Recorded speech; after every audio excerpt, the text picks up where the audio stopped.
السلام عليكم ورحمة الله وبركاته اخواني المسلمين، والسلام على من اتبع الهدى من اصدقائي النصارى.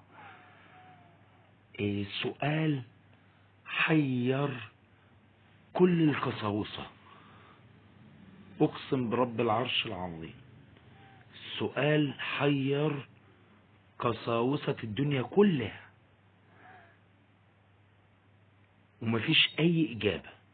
اقسم بالله هنلاقي الاجابة شتم وسب، مع ان السؤال عادي جدا وبكل ادب وبكل احترام بنسأل، وبنلاقي منكم سوء الادب، بنلاقي منكم سوء الادب مع ان السؤال بكل ادب وبكل احترام. لا والله الاب يريد ان يدخلني الملكوت، والله الابن لا يريد ان يدخلني الملكوت. مين اللي كلمته هتمشي؟ كلمة الله الآب والله الله الابن. اخويا منتصر بالله بيقول لي ايه، حد فيهم رد عليك؟ قلت له والله ولا عارف، وكلهم بلموا مش عارفين، مصدومين من السؤال، صعب عليهم، صدمة، عامل لهم اتشك. فالمهم تعالى بقى شوف بقى دكتور كامل حبيب ده نصراني، شوف الإساءة.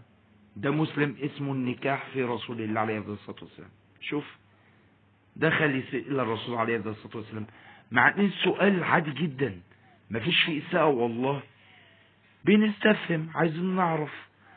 تقوم تسب الرسول؟ حسبي الله ونعم الوكيل فيك، اقسم بالله حسبي الله ونعم الوكيل فيك. شوف التعليقات. انا بصراحة يعني شتمني وشتم الرسول عليه الصلاة والسلام وشتم ديننا. يعني طب الشخص ده انا والله العظيم اكتفيت بالابلاغات عن التعليقات المسيئة دي، كلها تعليقات مسيئة. لا شتمونا يرثون الملكوت. جاوب ولا انت اجابتك تبقى شتم واساءة؟